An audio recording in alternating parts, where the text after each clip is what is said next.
Hi, everybody, and welcome to the Friday edition of Moohead Radio. I'm your host, the Big and Furry Bovine. Joining me, Brian and Tony on the panel today. And if you want to be on the panel, well, it's right there in the show description. You can click on the link, and you'll be here faster than 3 shakes of a lamb's tail. Of course, before the show, I'm being beaten and flagellated by conservatives about, of all people, Mario Cuomo's son. And to be very honest with you, I hate all politicians who just are two-faced. So whatever he has coming to him, he has coming to him. I just want to make sure that Donald Trump has the same thing coming to him. That's all. I'm very even-handed and very equal in this process. And I believe that Mitch McConnell should have what's coming to him for being two-faced, and that Nancy Pelosi has what's coming to her for being two-faced. I mean, I can go on and keep naming names. Rand Paul, for being two-faced. Ted Cruz for being two-faced. And on the Republican side, Chuck Schumer for being two-faced. So that's the only political things I want to talk about. And I don't know what's going on. I see Topo Gigio trying to get in here. There we go. There's Topo. Right here in our show, all the way from Great Britain, the Italian mouse Topo Gigio.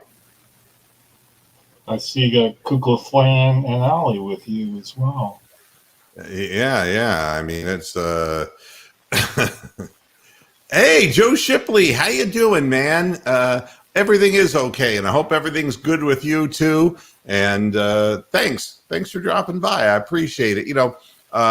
We have a small fan base, but a family of fan base, and they don't even necessarily root on the Cleveland teams. But through football and through our halftime and postgame shows, we reach a lot of AFC North rival fans, and I think it's fun.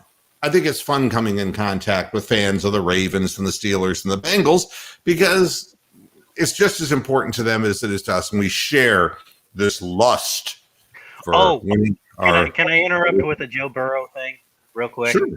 From Twitter? Chad Johnson told or tweeted at Joe Burrow and who was the other guy? Another receiver, and said that he was going to give them a 6-month meal plan to get them in better shape.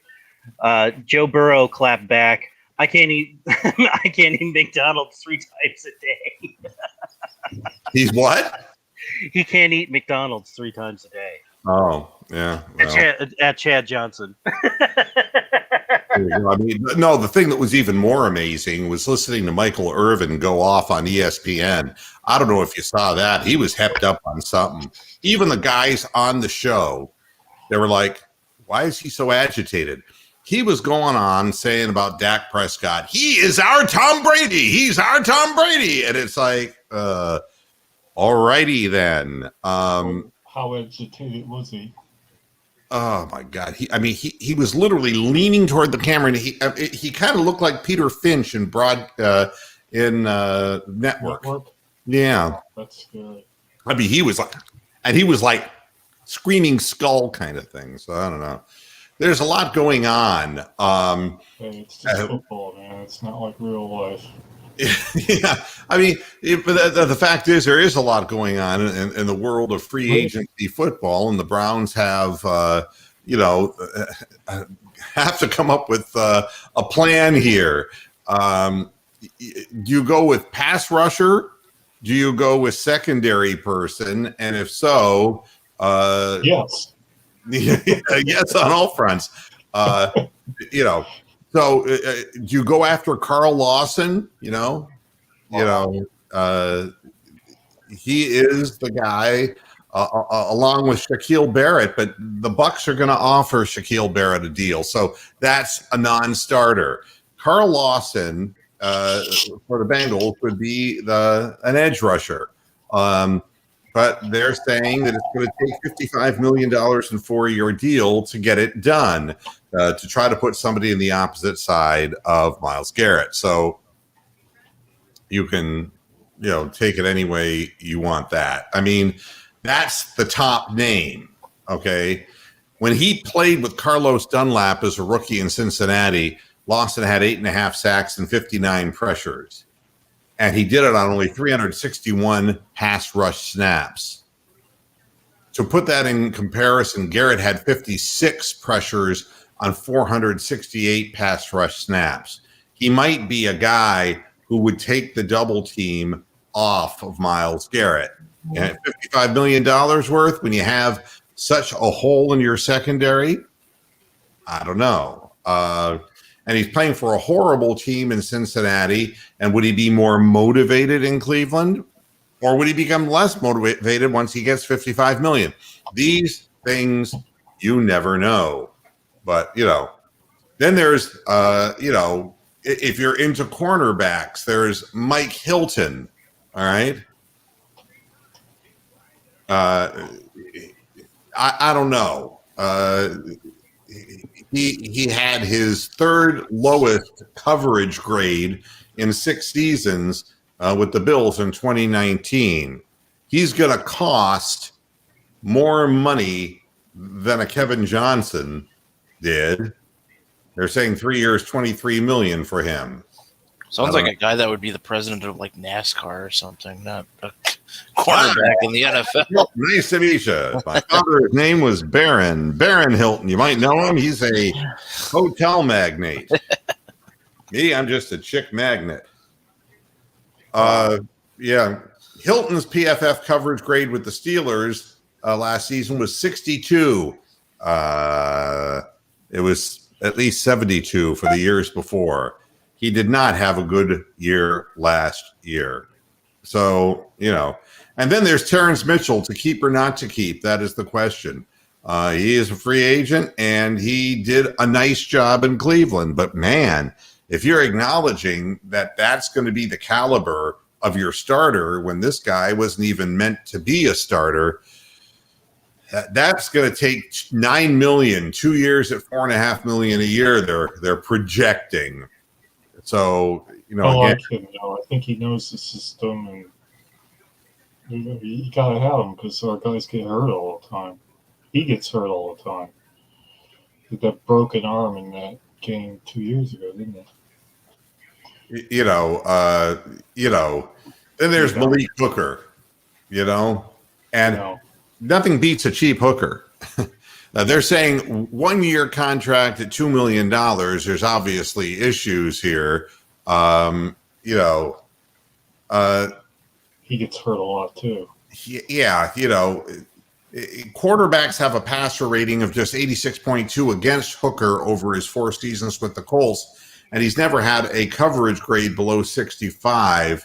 But after 2 games last year, the torn Achilles, a 1 year deal might make sense for a guy who's saying, look, I still got plenty of gas in the tank and I'm recovered from a torn Achilles tendon.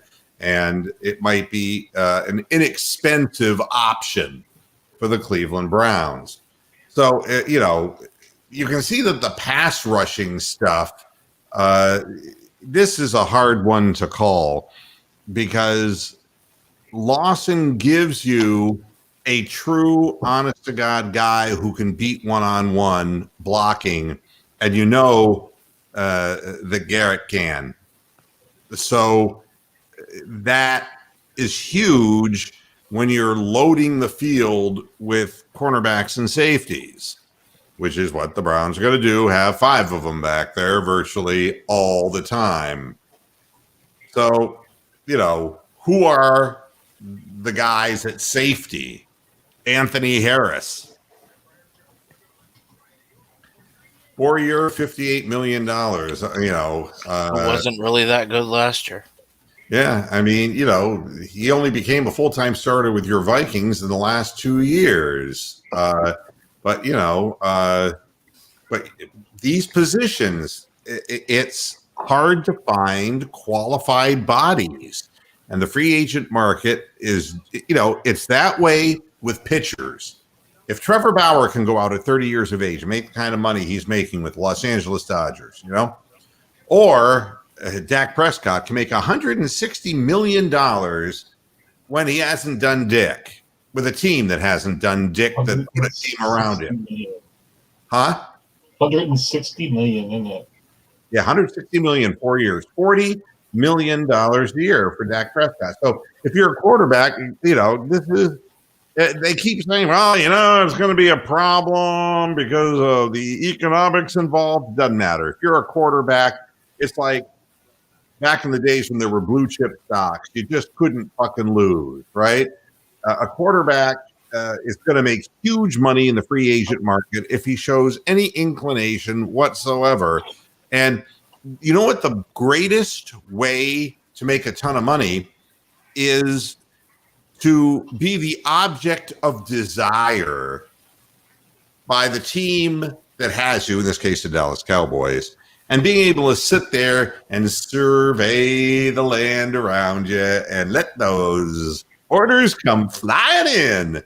I mean, if you decide for whatever reason you're not going to get a deal done, you become a free agent, and, it's like there's going to be 3 or 4 suitors at your door with huge fucking money. And it becomes a game of chicken. And like usual, Jerry Jones proved that he's chicken. He's kept the playoffs with Andy Dalton. What's the matter, Colonel Sanders? Chicken?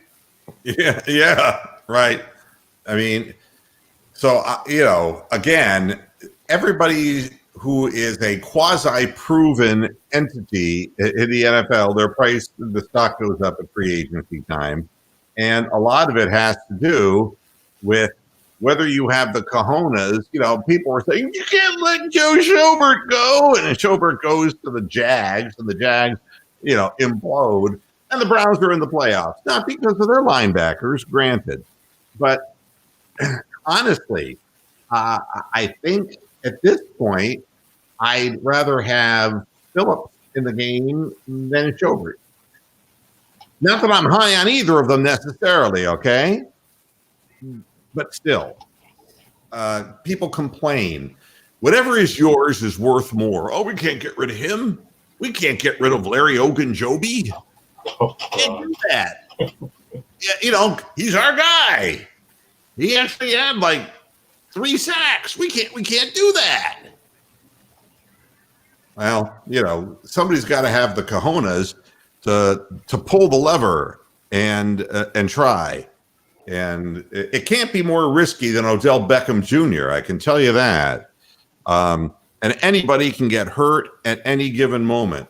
But I don't want a guy who's going to bring bad vibes, bad feelings, bad attitude onto the organization. And I think the Browns are well beyond that point. I think that we have a head coach and a front office that is in complete agreement with that.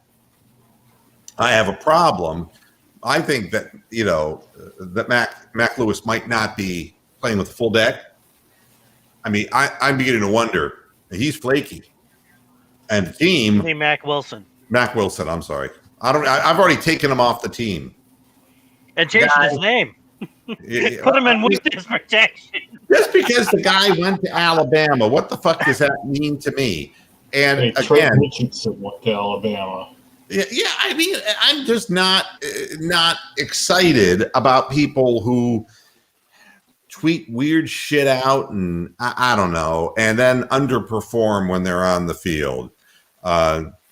We have to move on. We need a linebacker, but not, huge. BJ Goodson, who we have, is another guy. 2 years, $7 million. They're saying projected $3.5 million per year. And BJ Goodson was the best linebacker out there statistically and with the eye test. But honestly, does he have another year in him? You've got Phillips, Taki, and Mac Wilson, and they're on the cheap rookie deal list. Goodson played more snaps than anyone, but does that mean he has a greater likelihood of getting hurt next year? I don't know. None of this is easy stuff. There's even Tack McKinley as an edge rusher. 3-year contract, $24 million, $8 million a year. Well, look, if you're going in that direction, let's be honest about it. It didn't work out in Atlanta. Yeah. He's a mid-tier edge rusher, and he ended up in Las Vegas. And now he's leaving Las Vegas. Yeah. And then there's Bud Dupree. You, me, and Dupree. Why are the Steelers not jumping up and down to re-sign Bud Dupree? Could that injury be a lot worse than what we're hearing? Steelers don't make mistakes on linebackers, folks. They would never let a good one get away. Never. Why? Why is Bud Dupree available? Anyone have an idea on the panel? Not really. I don't really follow the Steelers. So. Well, I do as part of the division. His injury is much worse, kind of like and it ends up being like the Greedy Williams thing, or it's an attitude thing. Yeah, you just don't know. If he's rubbing somebody the wrong way in the front office or whatever, then they have no problem yanking your chain. Maybe it's a culture change because they're getting rid of Juju Smith-Schuster too. Yeah, well, I mean, that might have something to do with it, but I'll tell you something else. The Steelers have never had a problem finding the Juju Schuster-Smiths or the Wallaces or all the people who have played for that organization as wide receivers or as linebackers, where they just keep plugging people in who nobody ever fucking heard of before, and they play great in Pittsburgh. Santonio Holmes. Yeah. But then when they leave, the Steelers may feel confident that, hey, we know exactly what kind of guy we want. We're going to find him again like we did last year in the draft, and he'll fall into our hands. They're prepping for the future. They realize that they don't really have a big-time run yet. Ben Roethlisberger staying is more of his ego than anything. And, yeah. Well, here's the thing. The guy who I keep saying, the guy from Tulsa, and I want to give him a name for God's sakes, and Joe Yuck Buckets from Tulsa. No. Zaven Collins, the linebacker from Tulsa, all right? Well, that's a name you shouldn't forget. Yeah. Zaven, yeah. Zaven could be a raven, and that would be, alliterative and whatever. The dragon with the flagon. Yeah, I mean, there are some people suggesting that the Browns are going to have to trade up to get him, and the reason is the Steelers lurk above us. And they're going to get the best linebacker. They're going to do it. They're going to beat you to the pick. They do it every time. The pressure is when you start looking at other front offices and say, God, their history is really good. And I'm looking at who's above me in the draft. And there are the Steelers sitting like 2 positions in front of us. And the feeling is the Browns would have to trade up to number 21 with the Colts, probably getting rid of 4th and 5th round selection to get a hold of Zaven Collins. And that's using your pick for a linebacker. I don't know. I mean, this is a hard job. I mean, being a successful front office takes a little luck, takes a lot of analysis, and it takes the cojones, again, to be able to stand your ground and to decide whether you're going to stay put or whether you have to move up for an individual. The worst thing that we saw in Cleveland, is a frantic owner saying, we got to get Johnny Manziel. Just get him. Just get him. He's going to wreck the league. He's going to wreck his life. And don't take Tiger Woods. He's going to wreck an SUV. Well, I don't, he did have help with a golf club through the driver's side window. So there's that. I just, Swung by a crazy blonde woman. it's bad when your owner puts heat on your front office people and they have to accede to him. That's not a good thing. The Browns have to decide, is this guy worth moving up for? Because chances are they're saying he's going to go. And it isn't just 24. There are a couple of teams in the low 20s in picks that are likely to go after this guy. And they feel that if they trade up to 21, you can get him. So, there are a lot of other names coming up, defensive end, like Gregory Rousseau from Miami. I can't tell you about these people. Trevon Moehrig, from TCU. I don't know. I have read more than 3 things about Carlos Basham Jr. Out of Wake Forest. But a lot of people are saying the Browns are going to go with a guy like Joe Tryon from Washington. Defensive ends. I don't think the Browns are going to pick a defensive end with the 26th pick. I really don't. I think what they're going to do is do something, and it's going to be really based. If you want to know the truth about Greedy Williams, you're going to find out on draft day. You're going to find out. Because if they really believe that he's not going to play again, they have to go with a secondary guy, a cornerback. They have to. There ain't no choice with the 26th pick. And they may have to move up from there. So, it's just a lot of stuff. And a lot of people, from the press who predict these things, the great prognosticators feel, the people at Walter Football are saying Carlos Basham Jr. and, Draft Wire is saying Zaven Collins. These names are coming up over and over again. So don't be surprised. And the safety, Trevon Moehrig from TCU, everybody knows the Browns need a safety. Everybody knows that they'd like to have a pass rushing defensive end.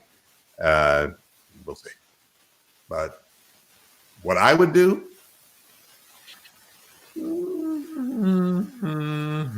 Let's hope you're not like Ames and take Barnaby Jones. No, I don't know if there's ever a sure thing at the cornerback position because wide receivers in college are not professionals. That's for damn sure. But you're not going to have a guy who stands out like, like a guy like J.J. Watt did when he was in college. People don't come along like that very often. There's a great chance that you could have a one-move defensive end pass rusher who never makes it in the NFL. It's happened a lot of times. But I just can't imagine that the Browns, I think it's going to be a safety or a defensive back, a cornerback. I think that is just what it has to be. I don't think it's going to be Zaven Collins. I don't think that they're going to, they're going to try to make an edge rusher out of him in a scheme in a 4-3, actually a 4-2-5. I don't know. He does have good east-west. He can get into the backfield, but he may not be big enough to play that outside position. So a lot of potential problems in the linebacker position. I mean, you look at who we have: Myles Garrett, Sheldon Richardson, Jordan Elliott, Porter Gustin. I can tell you Porter Gustin will be back because he has a good motor. And Sheldon Richardson played all 16 games. I think he's going to be back too. I really do. And I think Jordan Elliott's going to be back as well as the backup guy. Now, I don't think that, Derek Frisbee was talking about Curtis Weaver, nobody knows whether he can play or not. And the rest of them are guys like Cameron Malveaux, who played a little bit last year, and guys who just signed and never really got into games and ended up on injured reserve. Then you have Jacob Phillips. Of course, he's going to be back. And Taki, he will be back. Mac Wilson, I really have a lot of questions about. I really do. I think he's 1 year away from getting let go. And all it's going to take is for him to do something really stupid. And Montreal Meander was a guy who is a special teams guy. And, who knows whether, what we're going to lose. B.J. Goodson, conceivably. Olivier Vernon, which we will anyway. Larry Ogunjobi, which we will anyway. Malcolm Smith. Malcolm Smith is another veteran. I say one of the two veterans, B.J. Goodson or Malcolm Smith, is going to remain with the team. One of them stays, one of them goes. So you got that. I was stunned, absolutely stunned, when I saw what they gave Dak Prescott. I gotta be honest with y'all. No key. I did. Wait a minute. What happened to Lawyer Tillman? There, you're back. Sorry, I didn't see if you cut out. I don't know what happened. Yeah, I know my internet went dead. I've been having issues with. So I missed Key's comment. What was Key's comment? It was about your tikka masala. Oh, my chicken tikka masala that I made. You like that, don't you, Bronk? Oh, yeah, I had some earlier. Moo, your tikka masala looked amazing. If only he cared. Haha, just kidding. Also, I compared you to Tucker the other day because you're good at captivating the audience. Moo. Well, I mean, look, again, Carlson Tucker has an act, just like Rush Limbaugh has an act. They all got an act. And if I sat down with Tucker, I mean, Tucker was on fucking Dancing with the Stars. He's not a hard-bitten newsman, okay? I mean, he is in an entertainment field. So, again, I don't pay much attention to him. I don't ascribe deep significance to what he says, but he gets viewers, and that's what the network cares about. And it's all about, as Donald Trump would say, ratings, and his ratings do well. And of all the Fox News commentators, he has held his audience through the Trump situation, whereas others, the network has really tripped out and gone into a ultra right mode. And I mean, could you imagine being a news network and not even mentioning the fact that the House had passed the $1.9 trillion Relief Act? I mean, didn't even mention it. When it gets to that point, you're not a news organization, and I say the same thing about CNN. They're not a news organization. They're just preaching to the choir. That's all. I'm not going to get any kind of vision out of that. The chicken tikka masala was really better on the second day than it was the first, Bronk. I think the flavors needed to meld a little bit more. Mine was a little bit heavier on the curry side, and I think I could have balanced it out better, Well, I haven't seen the photos of whatever it is you made, so I can't. Well, it's a British dish. You should know it. It is. At least according to the Indians, it's a British dish. Yeah. Go ahead, Bron. Because it came out in the British occupation of India. Occupation's a good word. Yeah, it was actually India was owned by the British East India Tea Company. It was actually sort of like a corporation for 200 years. But anyway, no, I would have to see the photos of Moo's dish to be able to comment. Yeah, it didn't got to remember, I can't eat dairy, so it didn't have that heavy cream kind of thing going on. Oh, you need the ghee in it. You need the ghee, absolutely. Ghee in it. Otherwise, it's not gonna. It's not authentic, and it's gonna be shit, basically, or not proper. Not proper. But hey, look, I'm a guy who's trying. If you like what you make, that's fine. But it isn't officially real chicken tikka masala. Yeah, well, it's a problem. If it's food, you just eat it. Roxanne, ate that and said, "Oh, this is really good." I said, "Don't think that this is the real deal." So I actually took her to an Indian restaurant and said, "Here's what I want you to order: malai kofta and beef karahi, so that you understand what seasonings, And to me, there is not a better dish in the world than malai kofta. Oh, yeah. I'll tell you what, if you've never tried this, there's a Malaysian dish called beef rendang. You absolutely have to try it because it's not like a curry and it's not like a beef stew. It's sort of somewhere in between the two. And I'll put it up in the I'll put the proper spelling up in the chat. Yeah, I'd love that. It's absolutely gorgeous. I went to cricket match at Lord's, which is the home of cricket, and was on a hospitality ticket, and they served this as their lunch, and it was absolutely probably the best beef dish I've ever had in my life. It was that good. I've had beef nahiri, which is the other. It's a Pakistani beef dish that was like an ultra seasoned pot roast that was out of this world good, because it's all about the balance of seasoning. When it comes to Pakistani Indian cooking, you're not going to get a lot of good beef curry because you know why? Why? Obvious answer: cows are holy. Holy cows. Yeah. I was thinking of moving there until I found out it was filthy and disease-ridden.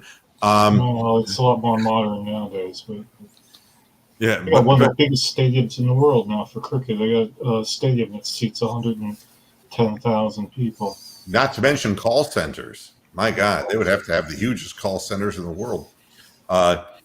Rick is saying that Jerry Jones says he spends more money than he should. Yeah, he wants to remain on the map and be significant. When is he going to die? He must be about 90 years old.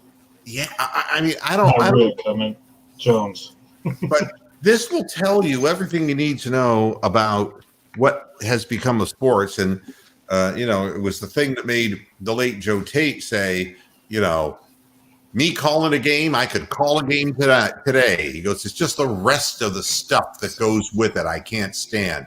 And that's really about the truth of it. The game itself is still worth watching. But, man, you got to – if you're an owner, you got to suck dick. Let's be honest about it. And I don't mean to be rude, Key. I'm sorry. But the fact is you have to cater to star players, even if the star players – aren't necessarily team-oriented. If you're the Brooklyn Nets, you're either off the map, absolutely, or you have to put up with KD and his pelican legs, which you're hurt again, Kyrie and his sometimes phantom injuries and all kinds of problems, and James Harden's disappearances in the playoffs. But without them, your franchise is not on a paying basis and not going anywhere. So what do?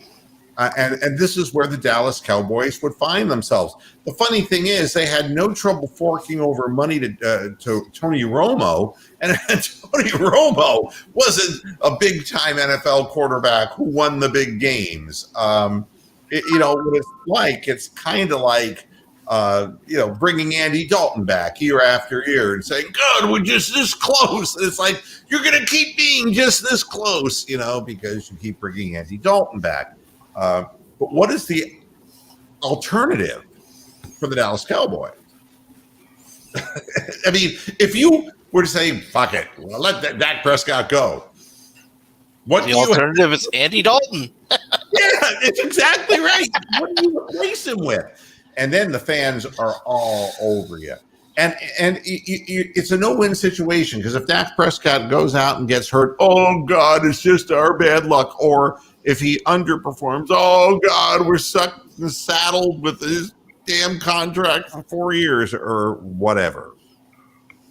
And that's what happens. I'm looking at the Cleveland Cavaliers, and it's like, well, we can't trade Sexton. We can't trade Garland. We can't trade Nance Jr. We can't trade Jarrett Allen. And we can't trade Isaac Okoro. Those are the 5 that we have decided are untouchable. Well, then you're not going to get anybody. You can't trade Jetty Osmond because nobody wants him. That's exactly right. You're not going to get anything in return. Your team will never get better.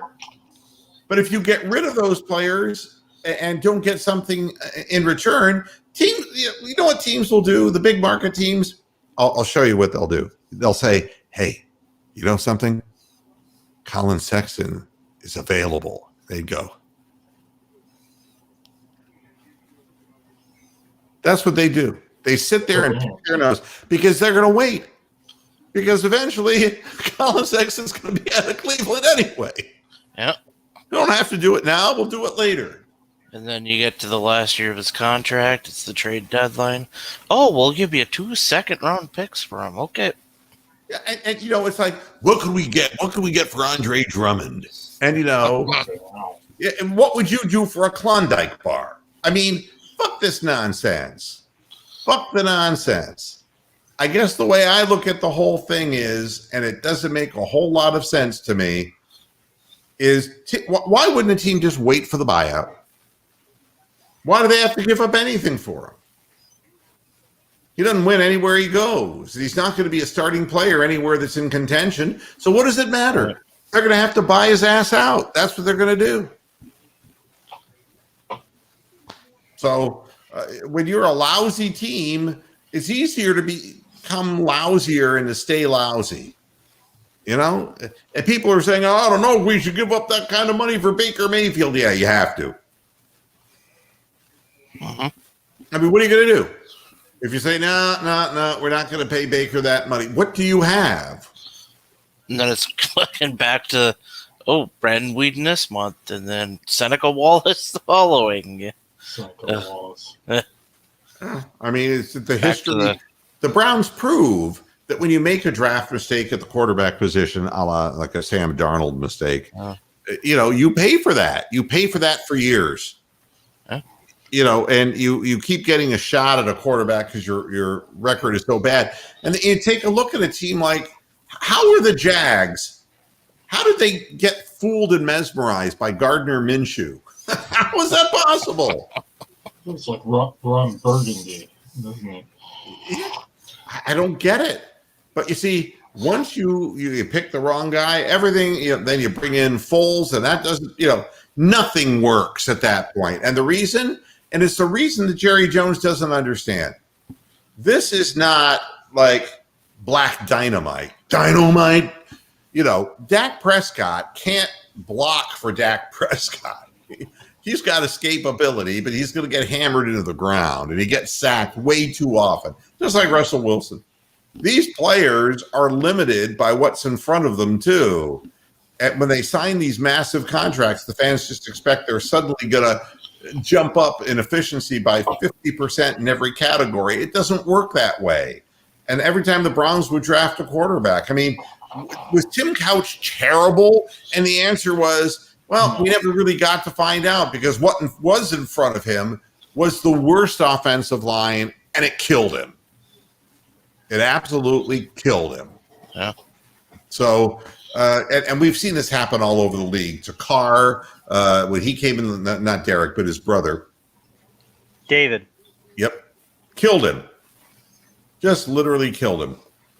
And then there's the lucky ones like Steve Young, who would have died on the scrap heap if it weren't for the fact that the 49ers rescued him and brought him to a good team. And then all of a sudden, you know, he showed what he could do.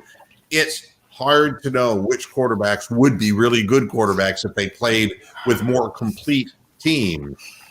But again, who do these quarterbacks have to throw to? How long have they been in the system?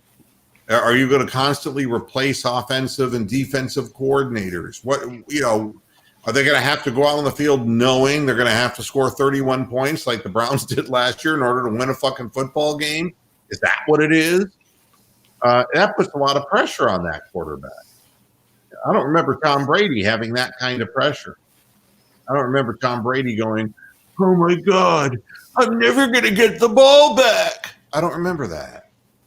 Only against the Colts. Yeah, I don't remember Ben Roethlisberger going, God, somebody block that guy. I don't remember that. And when Bernie Kosar was in his prime with the Browns, I don't remember that being, oh, Bernie can't move. He's Big Bird. He didn't have to. He got protection from his front line. Yeah, and then he had an 8-yard rushing touchdown. and you know, Brian Type, same thing. He could survey the field because he had really good pass protection. But these guys who don't, you know, but where do you go? If you're Dak Prescott, where do you go that's better? Right. I mean, it's $160 million. Oof.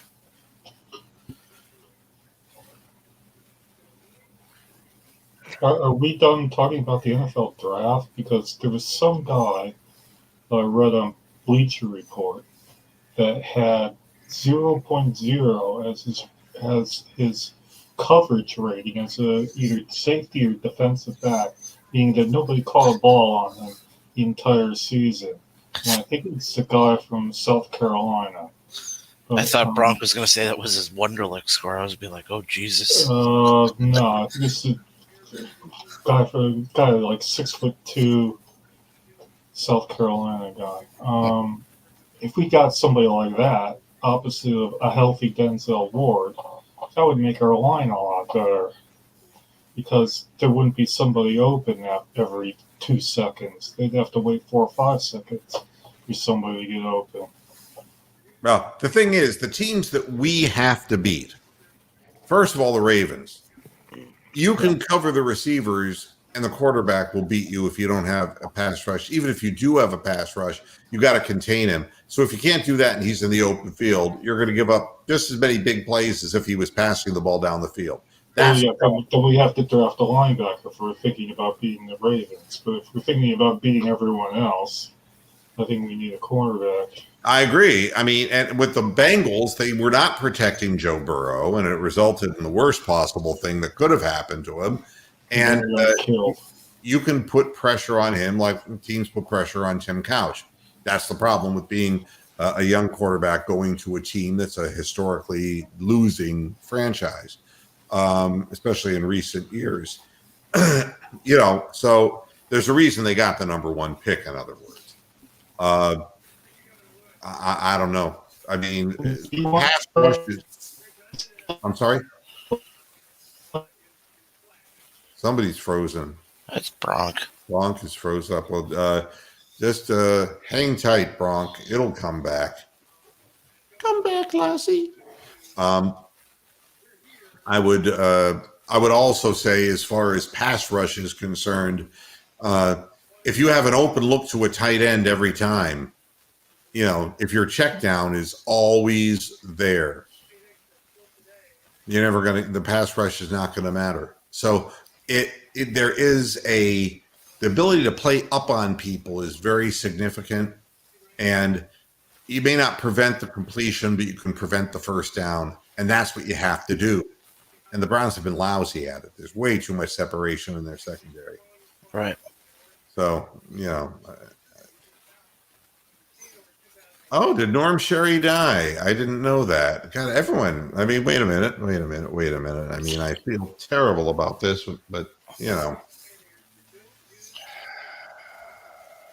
he's been up to it again, folks. Yeah, that was eerie creepy because we were talking about Joe Tate on Monday and then bada bing Wednesday. I got to be honest with you about this. The black cow of death. Joe Tate, and I think anybody who's watched the program for the decades I've been doing this knows that I just had a tremendous amount of respect for him. Yep. He was an inspiration. The day that he died, I went and watched his calls in Game 3 and Game 5 with the Wizards, or the Bullets back then, of Elvin Hayes and Nick Witherspoon time frame, and just the enthusiasm, the excitement, the sheer joy of what he did and how he did it. It brought tears to my eyes. I have very strong feelings. When I was listening when the Cavaliers came to the league in 1970, I was 13, and I was watching those horrible teams from the beginning. And Joe Tate was the guy making the calls. And I remember when the Cavaliers beat Wilt Chamberlain and the Lakers in their horrible year, first year, that somebody blocked Wilt Chamberlain's shot, and I think Joe Tate just about jumped out of my radio, and started jerking me off. It's like, I mean, really, I mean, I have a very, very strong feeling about his skill, but what it meant to me and how it fit into my life. When I read the article, the mention of the word hospice was kind of a giveaway to me. I could read between the lines and Joe Tate, in his usual way, was straightforward that he was having kidney problems. And it would not at all surprise me if the reason he was in hospice is that he refused dialysis. And because he also had a cancerous tumor in his system as well. And if that happened, then, of course, what happened was Terry Pluto wrote a follow-up article and basically saying that and that totally killed him just instantly. Wow, Terry Pluto No, still alive. The way that the story was told, and I'm not doubting Terry Pluto, is that on a Sunday when the story came out, he went to visit Joe Tate, and who was cutting the article out for his scrapbook. And they had another nice conversation. The next day he was called and told, you might want to come over here. And in that 24-hour period, Joe Tate had disintegrated so quickly he could no longer speak. Whoa. So a very, difficult but swift end. And I have to feel that, the kidney filters all poisons out of the system. And if you're not receiving dialysis, your system will be toxic.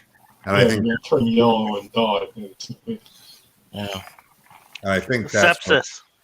Yeah, exactly. And I think it killed Joe Tate. But it really it hit me hard. All right, because there are some people in the industry who, I just have a lot of respect for. And you meet these people, and it's like, the stories they have to tell. It's pretty exciting stuff. So, pardon me. Well, and especially when they don't act like an asshole.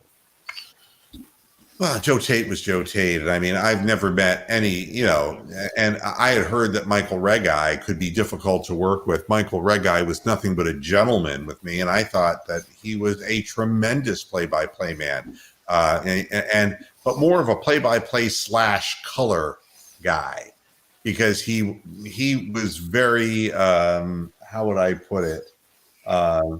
His language, he really used very fancy language to describe a game of basketball. But, exquisite, if you will, would be. Yeah, I really got a kick out of him, and having him on the program several times, a better understanding of his background and what he chose to do and what he didn't choose to do professionally. And again, meeting these people and voice of the Cleveland Indians is another one. Tom Hamilton. Hamilton is just, Hammy is Matt Underwood. Hammy is unique, and his calls of home runs, classic stuff. I had the opportunity to meet him many years ago at spring training, and what a wonderful guy he is. We're all part of a fraternity. Radio people are all part of a fraternity. We all have stories to tell. And these are people who are close to my heart, because they worked in the small markets and worked their way up. And just like I did, we all were in hellholes like Jackson, Tennessee, or Oxford, Ohio, or wherever the hell we were. We were in small little places, and we finally got an opportunity to get heard on a larger basis. And I think that's what makes the industry special to me. So, again, Larry Nance Jr. is expected to return tonight against the Pelicans, who got whipped by your Timberwolves. Yeah, that was the fucking biggest. The Wolves were down 16 in the second quarter and won by 30. Like, crazy. The Pelicans, I would expect the Cavs win tonight unless the Cavs completely shit the bed, because that team, I mean, Zion Williamson is great, but they've got, when Ingram and Ball and Josh Hart, when they go bad, they go bad. But Ingram is such a talented player. I would have expected more from him. Joe Perry is a guitarist for Aerosmith. Is he no longer playing with Aerosmith, or is this? No, Tom was the rhythm guitarist. Ah, gotcha. Yeah. All right. Just making sure. Yeah, they lost JJ Redick to some sort of injury, and like their bench production just went right down the shitter. Yeah. Yeah. Now, keep asking you, Brian, why did that pop up? I don't know, because Mark decided to. Oh boy.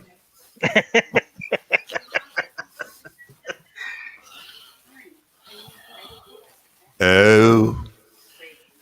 From heaven, it's Peter Alice, formerly of the BBC, welcoming another new resident to Fantasy Island, the great immortal Joe Tate. Oh, Bob, the plane! Come through the gates to the line to the lane. He flips it up and good. Yeah, I was thinking of all the Joe Tateisms that I loved. You know, it would be like price good. Got it. That's got it. Yeah, Mark Price tweeted that out, by the way. Did he really? Yeah. He cited, cites it, shoots it, got it. Just, dribble drive to the lane, dribble drive, Cavaliers are going left to right on your radio dial. This is all stuff I grew up with. God, I love that. God, I love people who have a signature, fun stuff. Good old days, broadcast days. Yeah, but Larry Nance Jr. is going to make his return against the Pelicans. Don't expect him to play all that much, but if it means that Jetty Osmond plays less, I'm so all for it. And update on Kevin Love. Is he ready to go, or are they just going to sit him for the rest of the season? Or look, the story on him. I got to stop saying "look" because it makes me sound like Joe Biden. Look, look. I don't know why I said that. Come on, man. Now, if you start flubbing your own words and forgetting who people are, then let me masticate my food. Look, over there. It's a bird. It's a plane.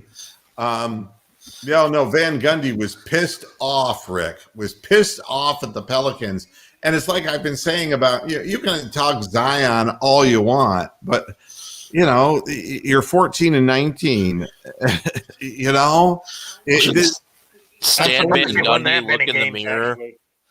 I mean, it's not exactly like that team is being coached by this fucking world beater. It's Stan Van Gundy. Stan Van Gundy has never been, either of the Van Gundys have never been one of my favorites. I mean, but, exactly.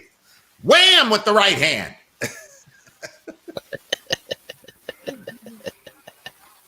Bingo for the top of the key. Bingo.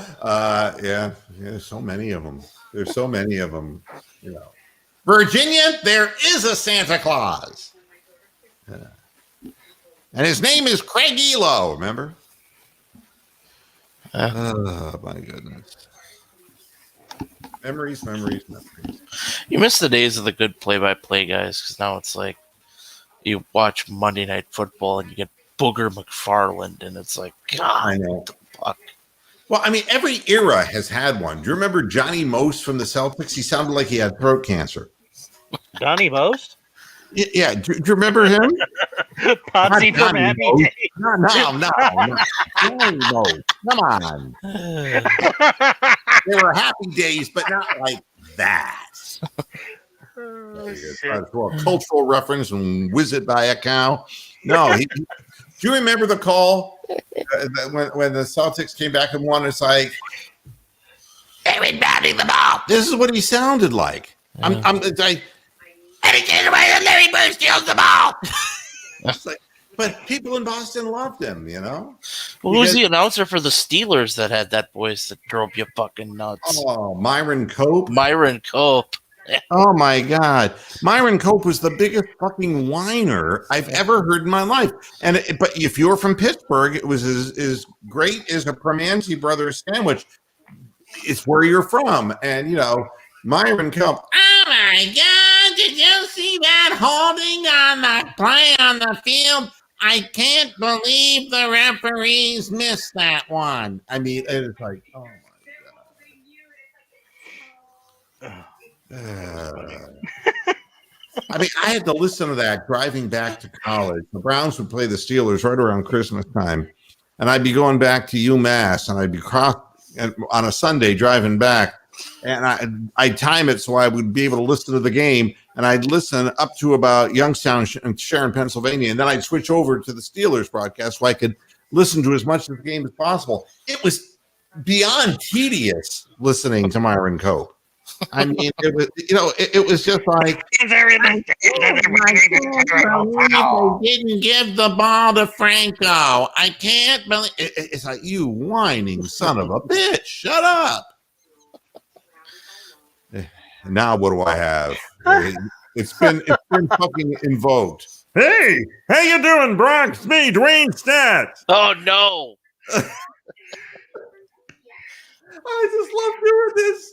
Oh, I forgot about Dwayne. Well, spring training time, full bore. And isn't it a wonderful time of the year? Amazing how he sounds like Skip Mel Carey. Allen if I was good. What? Amazing how he sounds like Skip Carey. He does kind of sound like, yeah. He's got that pudding in the throat sound. I don't know. Yeah, it's just. Oh God, have you been Marvin watching? the Martian. Have you been watching college basketball the past couple days? No. Fucking Dickie V has been dropping some fucking doozies, man. Oh, fuck. Why is he kind of off his game? God, no, I think he's fucking suffering from like fucking mental insanity or something. Because he did the He lost his brain with his eyeball, baby. Oklahoma State and West Virginia game yesterday. And I could have swore he mentioned like incest at one point. No, come on. Yeah. What if he did? Here's what it would sound like. I swear to God. It's like, I'll tell you something. These people here, they really like to go after their own. That's the meaning of incest, coming into one zone. Oh, baby. It's like we don't need That's this. even worse than kissing your sister. Well, he's got that Geico commercial now where he dumps a whole Gatorade bucket of. Well, at least, he got himself a gig there. But, but yeah, Dickie V, back the younger Dickie V. Now Dickie V's, actually his voice is kind of down here. And he's just like, I'm just talking about this stuff just because, I'm grandfathered in here at ESPN, But in the old days, he was really, the Cameron Crazies, baby. Oh, it's like, stop it. Oh my God. But Johnny Most. Oh God, the building's on fire. I got no fucking idea what he was talking about. None. And then, of course, Harry Carey. Yeah. Wow. Yeah, wait a minute. Harry Carey in heaven. Here we go. Harry Carey in heaven. We're going to do this. He always sounded like after the stroke, he sounded like he was choking on a hot dog. Did you ever notice that? I don't know what's going on out there. That reminds me of the Steve Martin joke about speaking French. That was what? Have you ever tried to speak French? It always sounds like. What happened? I don't know. He just tried to speak French. I never heard that, and I'm grateful. I mean, I hope it was funnier when he said it. Yeah. Oh, speaking of which, shit. Key had a funny thing about Quebec roads versus Ontario. It's all of the broken shit in Quebec, and all the nice roads are in Ontario. Start at the Ontario border.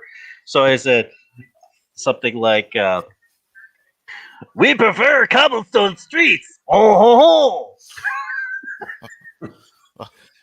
Well, All this Canadian humor for his girlfriend. Don't you see? There's a personal interest involved in everything in the world, you know. speaking of Canadians, Well, you got to do something when they decide to kill off Pepe Le Pew, you know? That word comes up a lot in impression. Yeah, that word comes up a lot when it comes to Harry Carey. I don't know why that is. well, it's going to be interesting tonight. The Cavs are going to be without Darius Garland Why? per Coach Bickerstaff, but Kevin Love will be active and playing. Well, that's interesting. Why? Darius Garland was hurt before. I mean, he's not well yet after this long break. He just had a slight tweak of his groin muscle, last I heard. That's coming from Joe Gabriel, who is the beat writer for Cavs.com. Wow. I mean, and I saw that Quinn Cook has been signed. Yes, They need some kind of a point guard coming off the bench, but they have no chance to win without Darius Garland on the floor. They'll never get into their offensive set. Kevin Love can only do so much. Well, Kevin Love can't play for very long because what's he going to do? You think he's going to guard Zion? It's like I don't think Or that's Steven Adams? No fucking way. Yeah, this is not going to work out. I wanted to finish up the show with two stories that I think are signs of the time. We talk about what the pandemic has done to the American economy, to the world economy, but we really need to feel more sorry for the Vatican. The Vatican has nearly depleted its financial reserves from past donations to cover budget deficits over recent years. And they're urging their people to keep everything afloat and to keep Pope Francis's ministry going.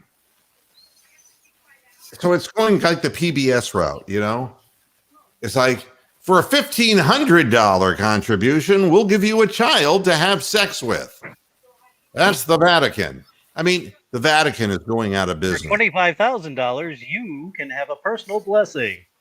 The holy water. Yeah, the body of Christ. Get that out of here. Slap that thing down, for God's sake. Put that thing on a cross. Leave me alone. But then there's the ultimate whack job. People ask me all the time, Mr. Moohead, how can you be a Democrat when you see some of the shit that they're doing? And then I said, well, how could I be a Republican? And they said, oh, no. Why don't you be an independent? Or they say, but they always say a libertarian. Okay. I don't know if you've been following this, but this should, anybody who's considering becoming a libertarian really should just listen to this story and make up their mind right now. You don't get the future. Right now, you have to make the choice. There was talk, and that's what it turned out to be a couple of years ago, about the manufacturing of a flying car. That's right, an automobile that could actually take flight. A federal aviation. George Jetson. Potter, Judy. That's exactly right. Suddenly, the aerial sedan, first popularized in the Jetsons, needed only U.S. Department of Transportation approval before it could be let loose on America's highways and flyways. The company called Terrafugia hailed a major accomplishment, and the champagne corks flew. But in mid-February, Terrafugia, which is owned by China's Zhejiang Geely Holding Group, quietly laid off 43 employees, almost half of its Massachusetts workforce. And they just decided, we're going to be in a different business, not in the flying car business. But the plummet to earth about the flying cars shouldn't come as a surprise to people. I mean, they've been talking about that since 1917, folks. In recent years, hundreds of futurists made reservations to buy a $300,000 plus flying car from Terrafugia. Can you believe this? But wait, there's more. The futurists, of course, are still waiting because it's not going to happen. But somebody's still interested. There's always... There are plenty of times when I would like to have a flying car dealing with Phoenix traffic. Me and 3 million of my closest friends. But you have to guess. What state? Oh, it's got to be California. No, you're wrong. Texas? What? Oh, yeah. You see, you don't know libertarians for shit. You see, everybody talks libertarians. They're all in New Hampshire. The live and die free state, you know? That kind of makes sense. Bernie Sanders is the only independent, technically, senator in these. Now get this. He's not independent. He's a fucking Marxist. Let me finish this because it's unbelievable. New Hampshire last year became the first U.S. state to make flying cars road legal. They don't fucking exist, and they made them road legal. Per House Bill 1182. I wonder if you could get a hovercraft to work with that, because that technically flies. Now listen, per House that Bill would be funny as shit, though. I'm never going to get this story out. Per House Bill 1182, also known as the Jetsons Bill. I'm not making this up. Yes, I'm not making this up. Oh my God. It just gets better. Roadable aircraft require no inspection. So long as the machines pass muster with the FAA and their owners pay a $2,000 registration fee, their pilots can drive them to an airport on public roads and then take off in them. You fill up my senses. This is how John Denver died in an experimental aircraft. As an instrument of personal freedom, get this, the Jetsons Bill is at home in New Hampshire, where license plates read, live free or die. Motorcyclists in New Hampshire can ride without helmets. Adults in cars have long been allowed to get rid of seatbelts, and now their spirit of liberty drives a sputtering flying car movement whose visionaries see wondrous things on the horizon. Referring to it as the Jetsons Bill opens up interesting possibilities for leisure trips to islands, says the Libertarian Party of New Hampshire. Hey, do you remember that jet from the one of the Roger Moore James Bonds where he lands and folds the wings in and pulls up to the gas pump? No. Maybe I do. I think it was from A View to a Kill, at the beginning of The View to a Kill. And then he just drives off with the wings folded. Yeah, that's right, Rick. As long as you pay your $2,000, God only knows what the state of New Hampshire. It is all these crazy libertarians, and so I can't. If there are kooky spaceships coming from outer space, I'm not jumping on board. And George Jetson cars and passing legislation to make them legal when they don't exist, I'd say we're here to serve humanity. I wonder if the cars, like cars have like Ford Explorer and Mazda CX-5. I wonder if the car's name was like the company and then the Astro. Name it after the dog or something. The Jupiter 7. Well, at any rate, I'm out of here. So don't ever. It could be worse. It could be named the Troutaz. If you come here and identify yourself as a libertarian, you'll be torn to shreds. And I will start talking and go, ruh-roh, you got a problem. Well, if you had the bet on George Jetson being involved in today's show, go buy a lottery ticket. Exactly. Or you could just join my side and become an independent. My doggy soulmate is telling me it's time for me to get off the air. So everybody, thanks a lot for tuning in to the Friday edition of Moohead Radio. I hope everybody has a pleasant weekend. We'll be back again on Monday, and we'll watch the Cavs at 8 o'clock, and we'll see what in the hell happens. It can't be any worse than it was before. But Darius Garland, I want to find out why he's not playing. Until Monday, hasta la vista, Pastor Heads. Good night.